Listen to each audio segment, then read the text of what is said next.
नमस्कार मंडळी. अवधूत चिंतन श्री गुरुदेव दत्त श्री स्वामी समर्थ महाराज की जय. बघा, अवघ्या काही दिवसापासूनच मार्गशीर्ष महिना सुरू झालेला आहे. हा महिना धार्मिक दृष्टीने अत्यंत महत्त्वाचा मानला जातो. मार्गशीर्ष पौर्णिमेला दत्त जयंती साजरी करण्यात येते. दत्तोत्रय महाराजांचा जन्म हा मार्गशीर्ष पौर्णिमेला नक्षत्रात सायंकाळी झाला होता. त्यामुळे दत्त जयंती ही प्रदोष काळात साजरी केली जाते. दत्त महाराजांचा पाळणा हा सायंकाळी किंवा संध्याकाळी हलवला जातो. तर आजच्या या व्हिडिओमध्ये आपण यंदाची दत्त जयंतीची तारीख काय आहे, या दिवशी आपण काय करणार आहोत, पूजा कशी करणार आहोत आणि यासोबतच आपल्याला दत्ताचं अधिष्ठान असलेल्या औदुंबराला का प्रदक्षिणा घालायच्या किंवा औदुंबराला प्रदक्षिणा घातल्यामुळे किंवा दत्त जयंतीला सर्वजण म्हणतात की बाकी सर्व काही केलं नाही तरी चालतं, पण औदुंबराला प्रदक्षिणा ह्या नक्की घालाव्यात. तर चला तर मग आजच्या व्हिडिओमध्ये आपण या सगळ्या गोष्टीची माहिती जाणून घेणार आहोत. त्यामुळे तुम्ही व्हिडिओ स्किप न करता शेवटपर्यंत पहा, जेणेकरून संपूर्ण माहिती तुमच्यापर्यंत मिळेल. चला तर मग आपण व्हिडिओला सुरुवात करूया. मार्गशीर्ष पौर्णिमेचा प्रारंभ 4 डिसेंबरला सकाळी 8:38 सुरू होणार आहे आणि पौर्णिमेची समाप्ती ही 5 डिसेंबरला सकाळी 4:44 होणार आहे.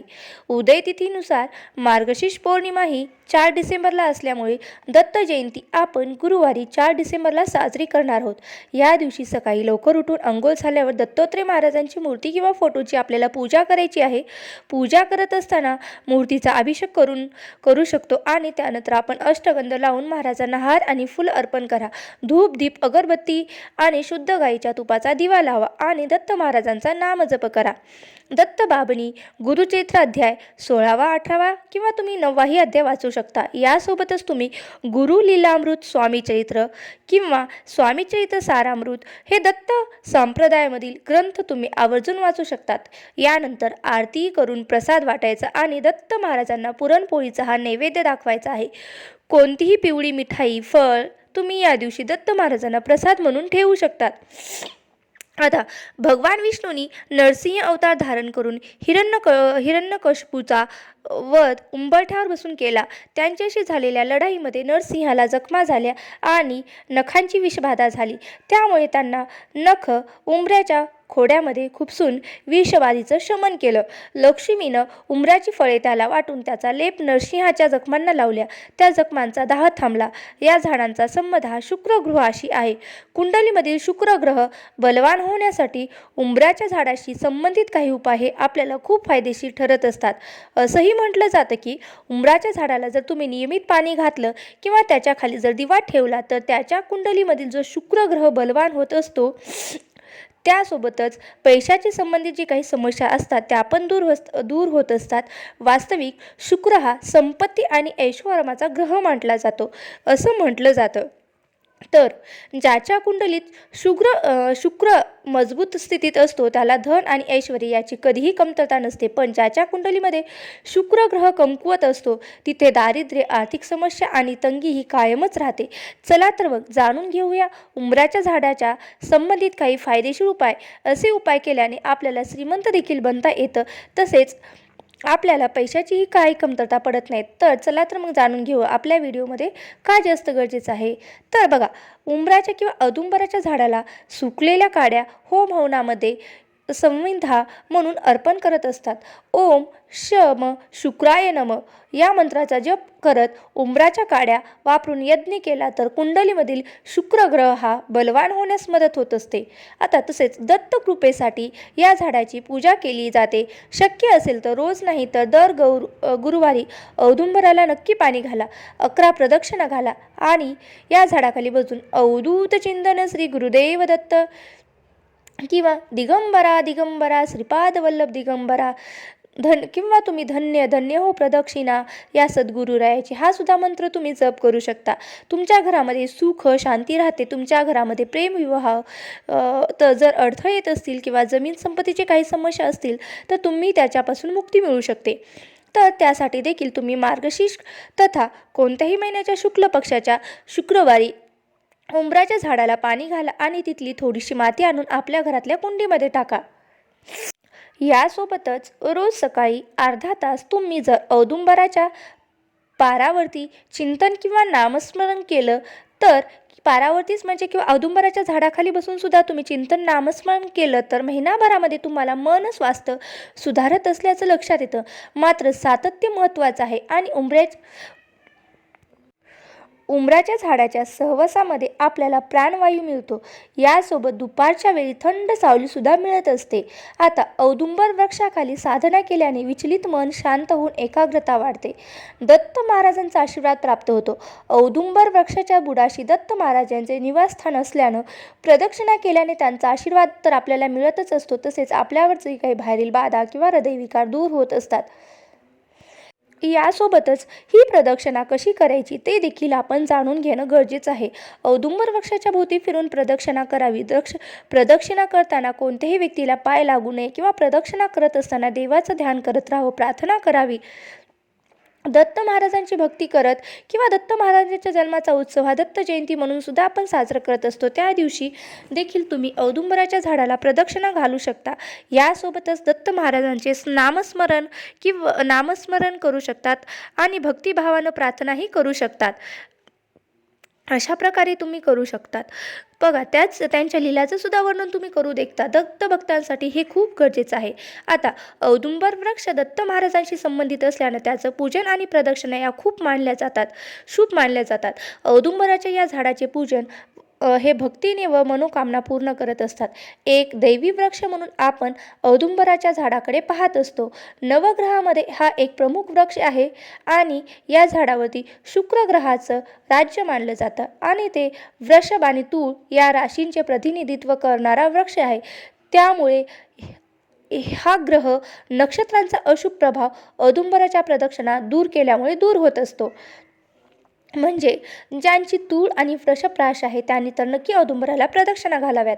आता नियमित औदुंबर प्रदक्षिणा केल्याने काय होतं तर विचलित मन शांत होऊन एकाग्रता वाढत असते.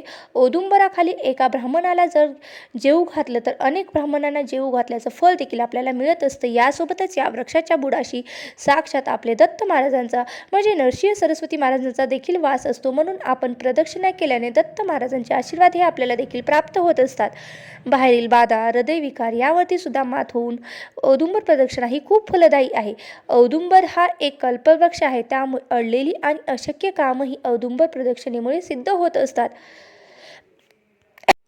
संकल्प करून आणि श्रद्धेने जर औदुंबराची सेवा केली तर देखील तो खूप फलदायी ठरत असतो. आपल्या औदुंबराची प्रदक्षिणा ही कमीत कमी 12 मिनिटे करायची असते. तर अशा पद्धतीने आपल्याला येत्या दत्त जयंतीला बाकी सर्व पूजापाठ आणि मंत्राच्या पाठणासोबतच आपल्याला औदुंबर प्रदक्षिणा ह्या सुद्धा अजिबात घालायला विसरायच्या नाहीत. किंवा तुम्ही हा मार्गशीर्ष महिनाभर जरी उपाय केला तरीही तुम्ही चालणार आहे. पण दत्त जयंतीला मात्र ही सेवा नक्की आवर्जून करायला विसरू नका. बघा, तुम्हाला आत्तापर्यंत कोणत्या ना कोणत्या समस्या अडचणी आल्या आहेत, त्या सर्वांचा उपाय म्हणजे एक औदुंबर प्रदक्षिणा होय.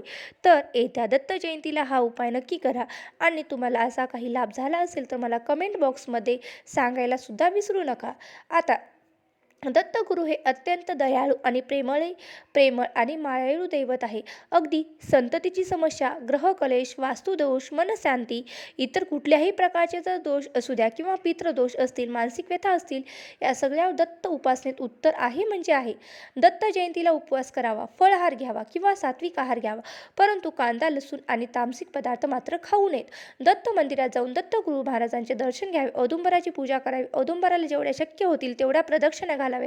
दत्त उपासनेमध्ये दानधर्माला मात्र खूप महत्त्व आहे बरं का. त्यामुळे काय होतं तर दत्त जयंतीला दान करणं अत्यंत पुण्यकारक मानलं जातं. तसेच अन्नदान असेल, वस्त्रदान असेल किंवा गोदान असेल, तुम्ही कुठल्याही प्रकारचं दान तुमच्या ऐपतीनुसार तुम्ही करू शकतात.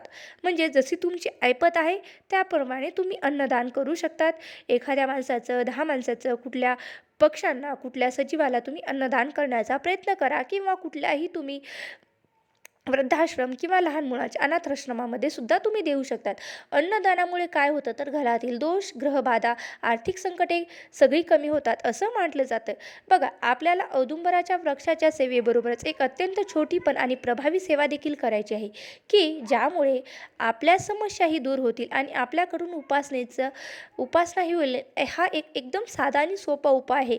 तर तो उपाय म्हणजे दत्तगुरूंच्या एका मंत्राचा जप जेवढा जमेल तेवढा जास्तीत जास्त वेळात करणं पूर्ण हा मंत्र श्री गुरुदेव दत्त हा सगळ्यांना माहीत असलेला मंत्र आहे, पण हा मंत्र अत्यंत प्रभावी आहे.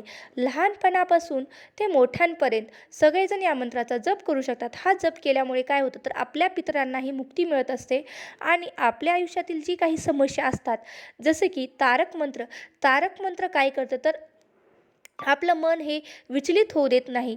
त्याचबरोबर या मंत्राच्या जपाने सुद्धा दत्त साधनेत प्रचंड वाढ होते, संकटे दूर होतात. त्यामुळे तुम्हाला दत्त जयंतीला फार काही करायचं नाही. जमलं तर तुम्ही फक्त कमीत कमी श्री गुरुदेव दत्त या मंत्राचा जप जेवढा होईल तेवढा नक्की करा. तुम्हाला शक्य असेल तर 108 वेळा करा, किंवा तुम्हाला शक्य नसेल तर तुम्ही 21, 51 अशा वेळाही केलं तरी चालतं.